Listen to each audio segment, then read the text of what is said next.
anything you've been putting off. Maybe you say, someday I'll do that, or when I have more time. Whether the item is a big bucket list item or something smaller like going on a hike, now is the time to start your Say Yes list. And we have the perfect process to help you turn these items into reality. Join thousands of others with our free Say Yes list template at thesayyesexperience.com/list.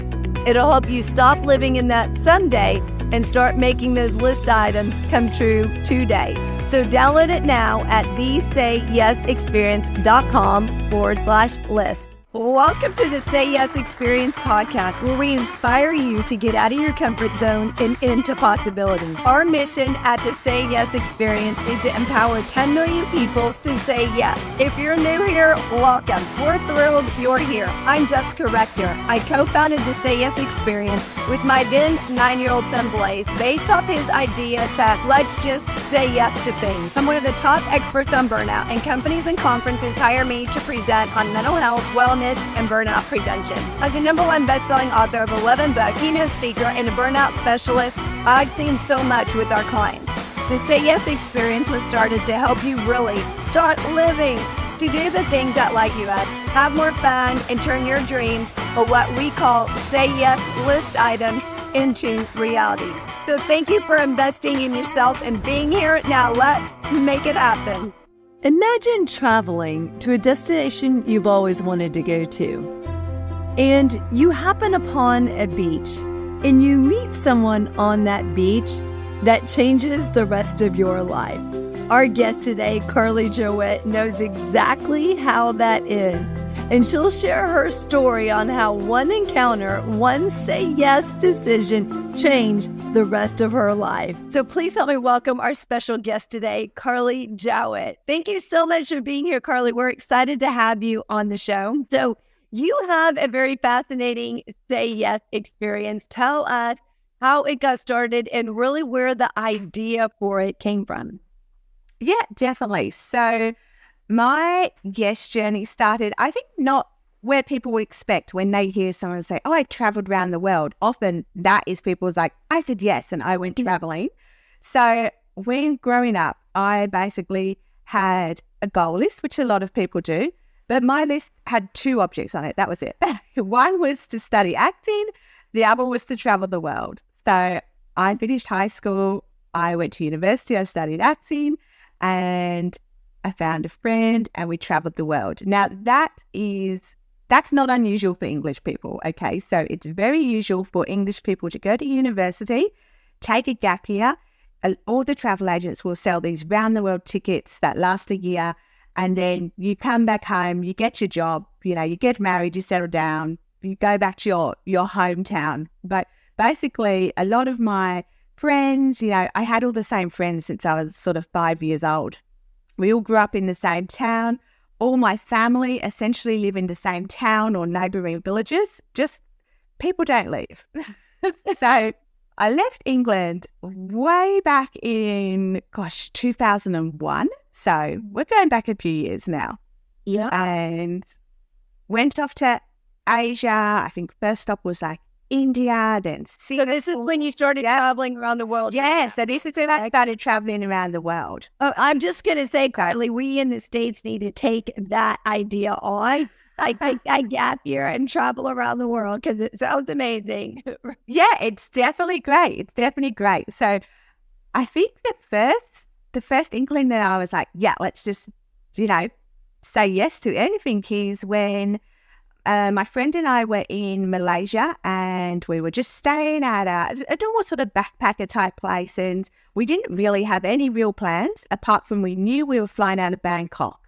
But other than that, we were pretty, I don't want to say naive, but we didn't really know that much about Asia.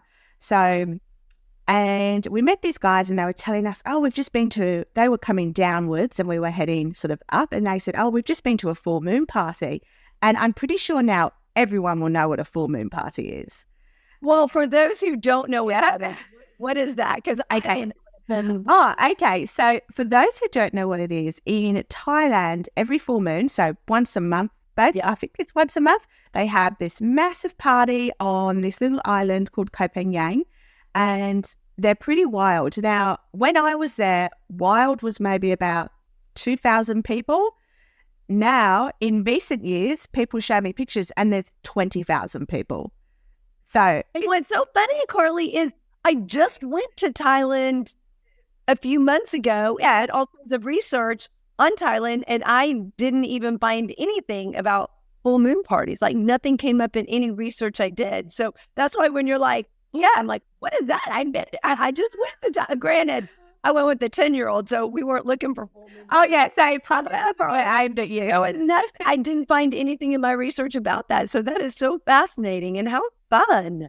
Okay, well, yeah, so obviously, we're a couple of, 20-year-old girls. We hear about this full moon party where you just go to the beach, everyone parties all night, and we were like, okay, cool, let's go. And they said, well, the next one's on in about 3 days. So we were just like, okay, let's go tomorrow. Let's leave in the morning. Let's do it. I wanted it. So we just packed up, off we went. And I think so this is where I met a guy, which a lot of people do when they're on holiday. They sort of meet someone, have a little holiday romance. And I met this guy on the beach, and it was actually at a sort of end of a night after a few beverages I can shoot. Right. And the next morning I said to my friend, I'm not sure I should be promoting this, but I said, I don't think I can remember what he looks like. And hey, Carly, let's be honest, after a few beverages, that is not probably that uncommon. Okay. Right.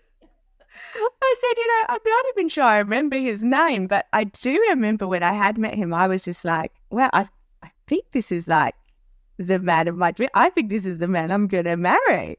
And, but funny, because I didn't really know his name, couldn't remember what he looked like, but I just remember we'd had this real connection, and but she had my feelings, right? Yeah. And, I didn't know where he was staying. And the next day, I said to my friend, I think that's him there, because he is someone who packs very light and only brought sort of one change of clothing. So he was wearing the same outfit. So that's how I recognized him. That's funny. You don't remember what he looks like, but you remember what he wore. Yeah, exactly. So, we hung out for a couple of days.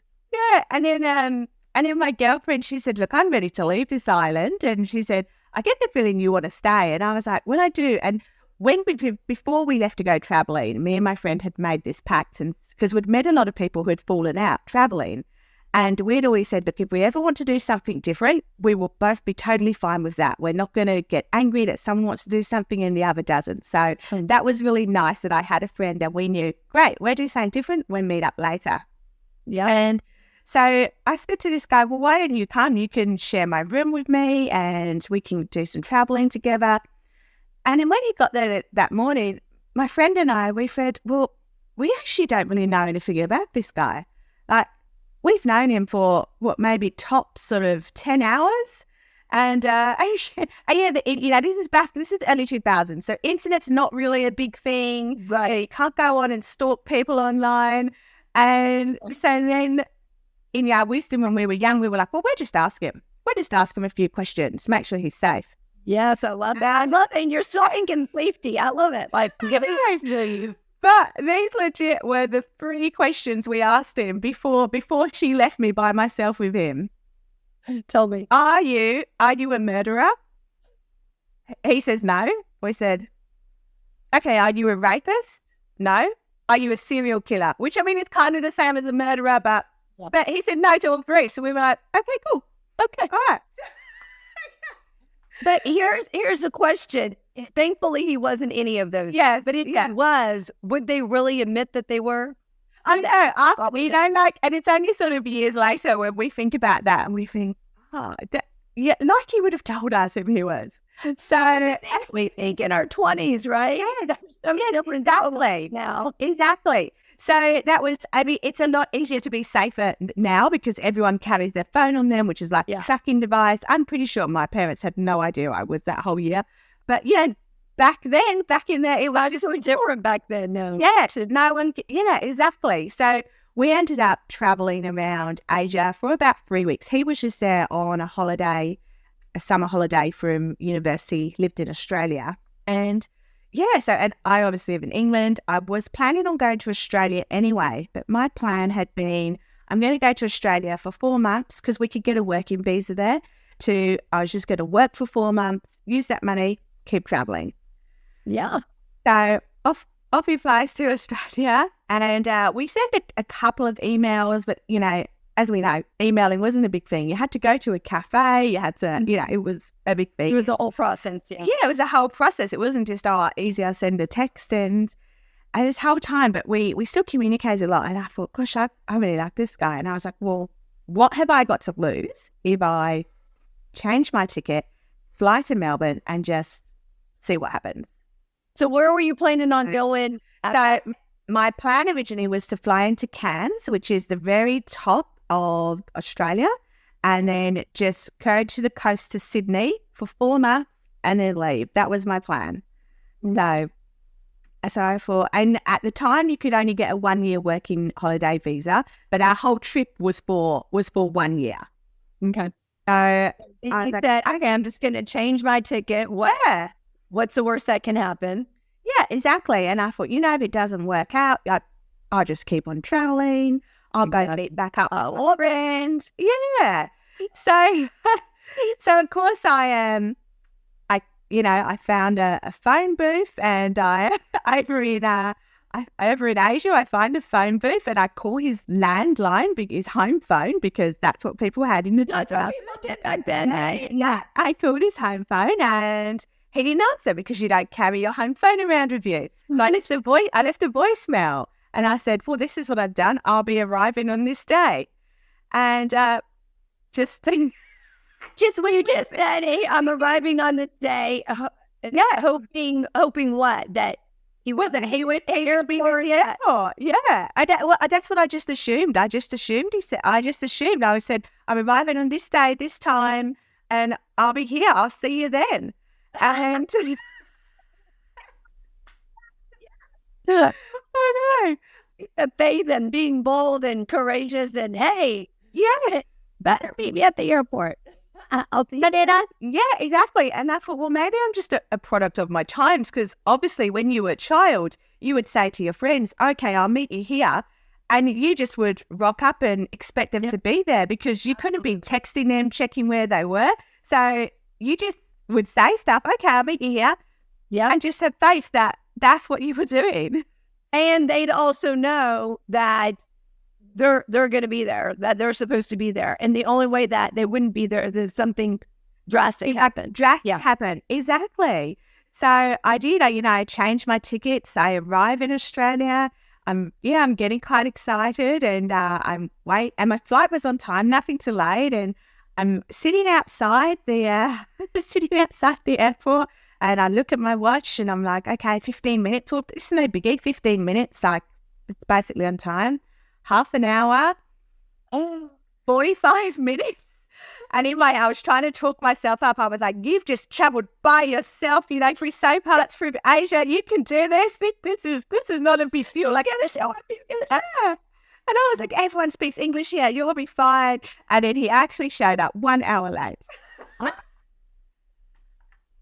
have to say, if I just picture myself in that situation, Carly, and literally if it's like past 30 minutes, our brains are just wired to go to the negative. And so, great, he's not going to show up. What's plan B? Like, where am I going to stay? Because did you have somewhere to stay, or were you just planning on staying with him? I was just planning on staying with him. I had no plan B. Yeah. And I in my head now, I'm like, did I even tell him that? Or I was like, Dan, I just left the message, and it never occurred to me to have a plan B. I just thought, well, if it doesn't work out, I'll figure it out. Yeah, I'll figure it out. And I guess I was just waiting, and I'm not even sure how long I would have waited, but I just thought, well, I'll just wait. He'll come. I just had trust, and he did. And I love that. I trust that he would come, and that's what it's like. Especially as Americans, we're extremely impatient. And man, I don't know a lot of people that would have waited an hour just saying, "Oh, okay, he's gonna show up. He's gonna show up." I mean, because after about 30 minutes, it's like, okay, my flight's on time. Why isn't he here? I guess he's not coming. And then like easy to think of, okay, now what am I going to do? So that would have been horrible if you would have left. If you would have left the airplane, then if he would have arrived late and then y'all would have missed each other or something like. Yeah, and then and there wouldn't have really been a way to contact apart from him to go home and get on his emails and send me an email, and I would have had to log in at an internet cafe somewhere. So, yeah. So he came, and I've learned now after being together for 20 years, he just runs late. That's just it. And I mean, that is all about trust, because he also didn't have, a way to contact you, because nowadays, you're sitting on the tarmac and you can check your text message. Oh, well, they're running late. Yeah. And you had no way of knowing if he was going to be late, if he was going to be on time. You just had faith and trust that he was going to be there. And so y'all are still together. Yeah. Yeah. So, exactly. So I just went back and I moved straight in with him. And now thinking about that seems very bold to me now. I can't imagine now going on holiday at the age of 40, meeting someone and just after spending like 3 weeks with them, just going to their country and moving in with them without even really discussing it. It was never really a discussion. It was just like, this is just what we're doing. So now, did he know that at some point you planned on going to Australia? He had known I'd planned, because when we met in Asia, I'd said I'd planned on going to Australia. And when I asked where he was from and he said Melbourne, I said, well, I hadn't planned on going to Melbourne, but I was like, I can always, detour down there.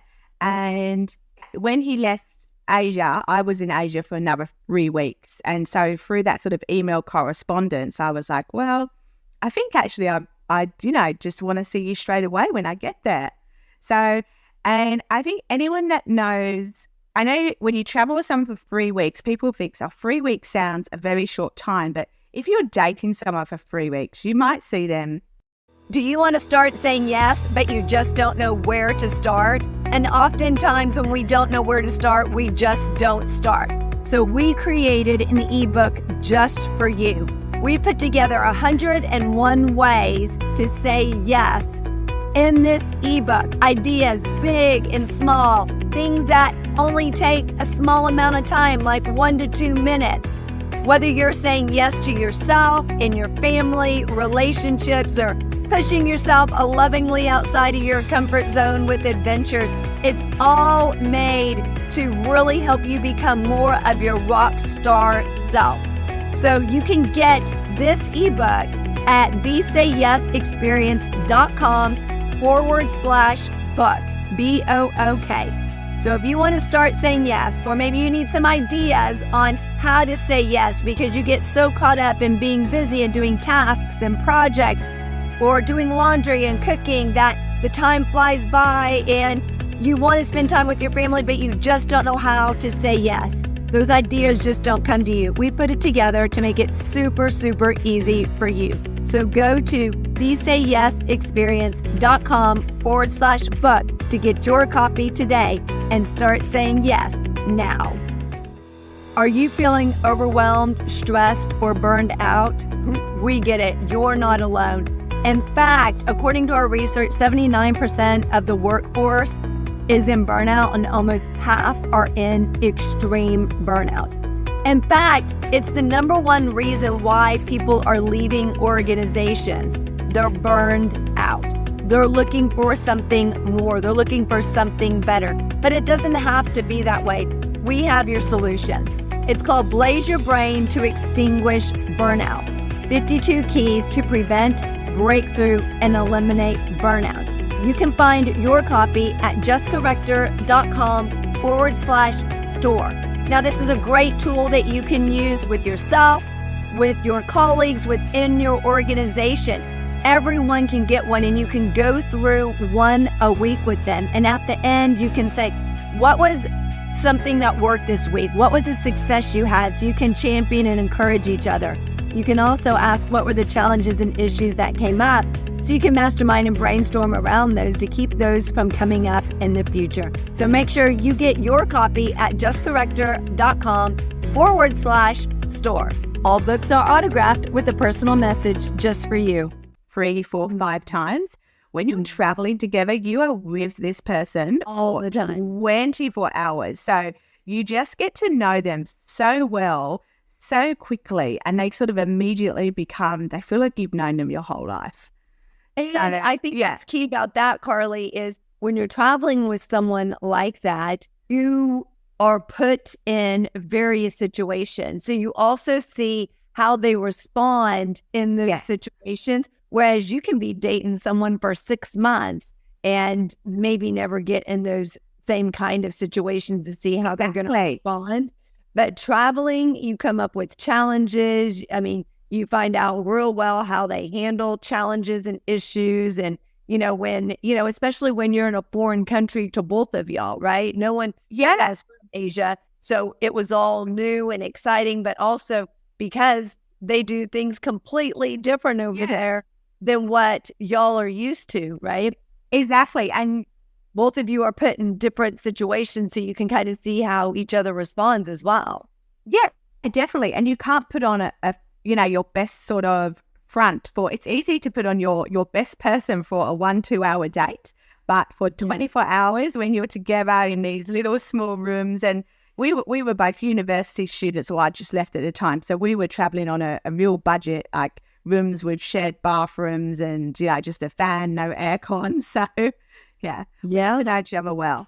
Yeah, and because you're also, you're younger, and you're also, I think, really resilient and flexible when you're younger. Yes. So also show those different facets and different sides of yourself, a little bit more carefree when you're younger too, meaning that, you tend to not stress and worry and like all these kind of things, especially when you're out traveling, but you're still shown and you're presented with different things, whether it's transportation may not go the way you planned, or you plan to go somewhere and then it ends up being closed. So how do you respond or react to that? And then what do you decide to do? Is someone like super like rigid where no, you said 10 o'clock, we have to be there at 9:55, or they like, 10:15. You also, different sides of your personalities come out, so you can also see how well you're going to mesh with each other.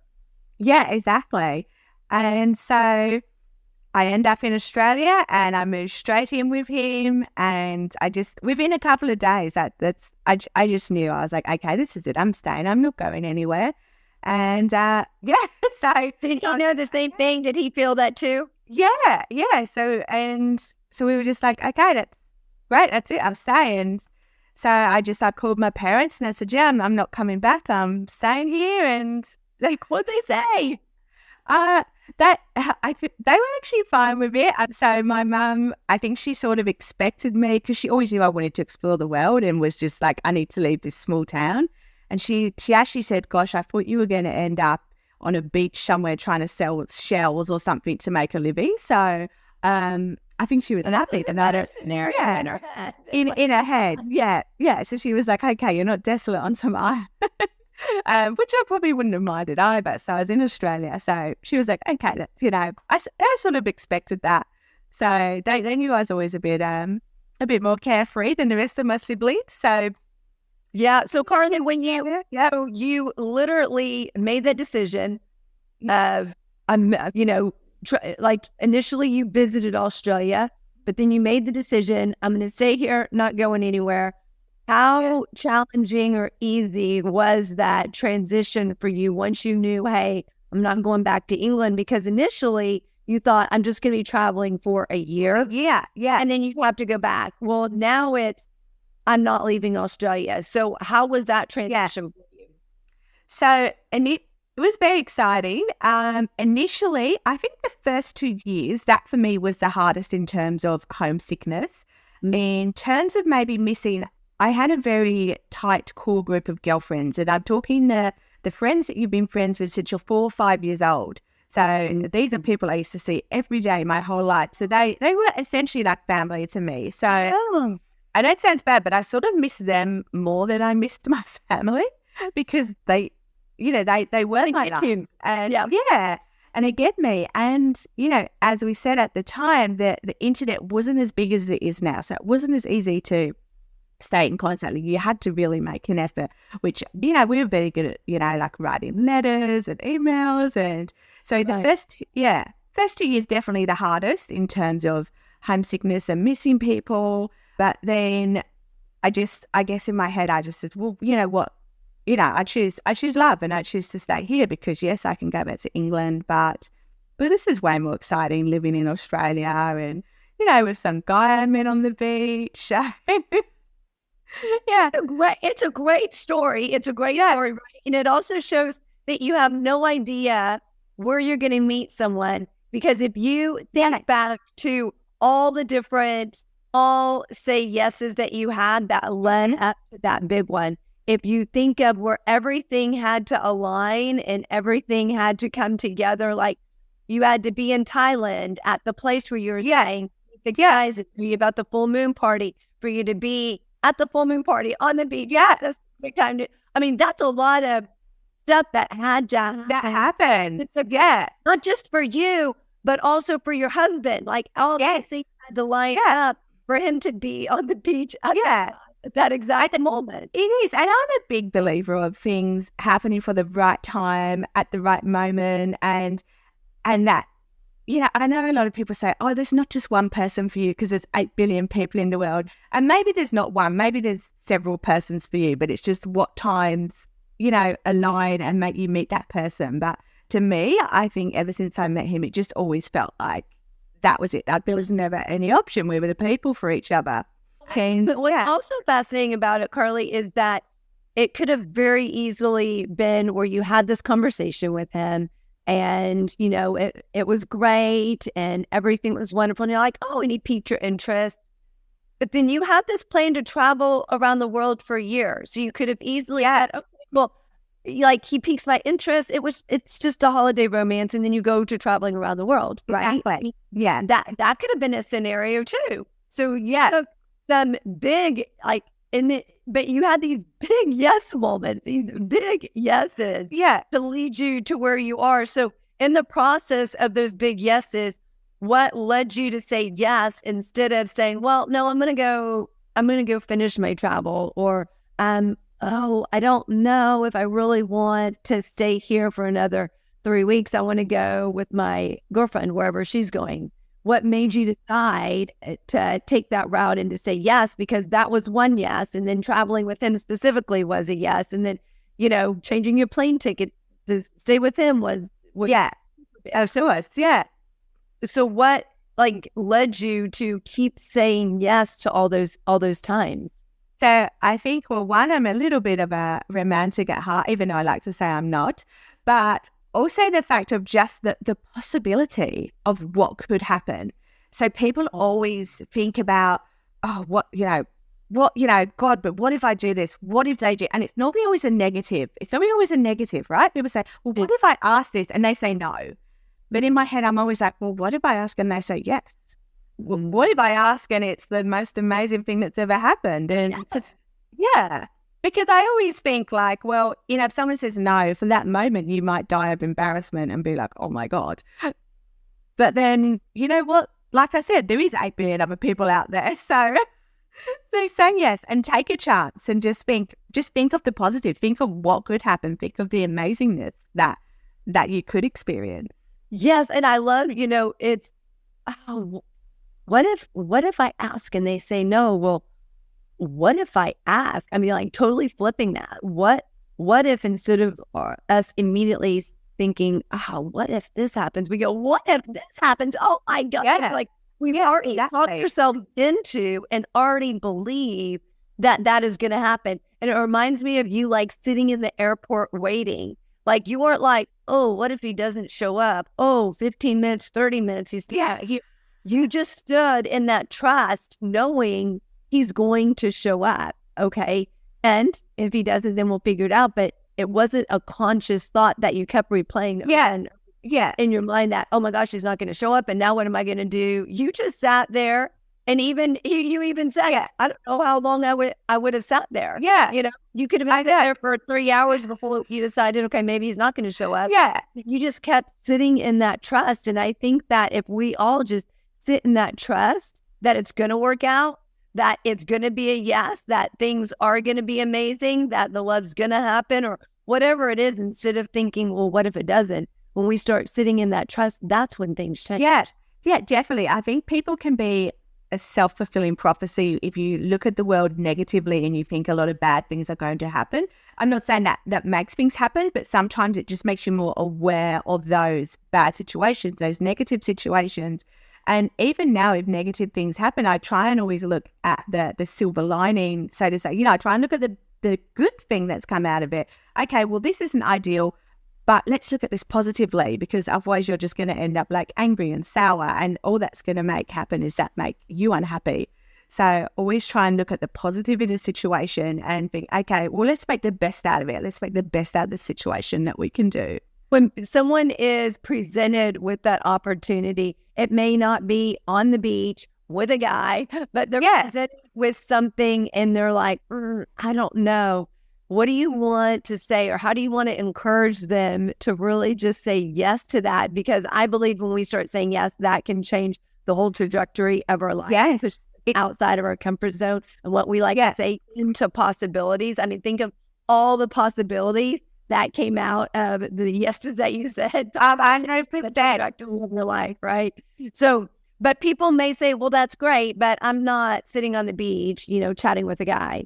So how can I take that and put that into my life? You might not be, but what about if you walk into that coffee shop and you probably see this same guy here every morning if you're going there all the time, and you might look or smile. Well, how about the one time you just go say hi and see what happens? And it's not necessarily just about meeting someone. What about jobs? You see this job advertised, you think, I really want that, but I don't think they're going to want me. Well, what if they do?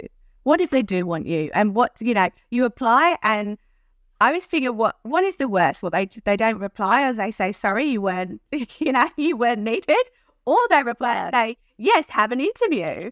Yeah. So, that's just it. You don't know. One of the things I believe is you always know what's behind you, right? You always know what's back there because you've lived that, you've been there, but you don't know what's in front of you until you start saying yes. Definitely. And I look now at my life now, and God, I talked so much about that. I didn't even talk about things like I went back to study and I became a midwife, which was never on my radar.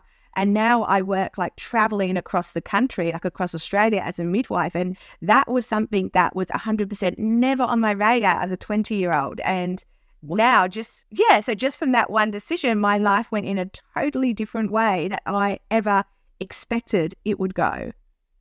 And you're still able to travel because you're a midwife. So now you can travel around and still your love of travel along with doing that together. What a right.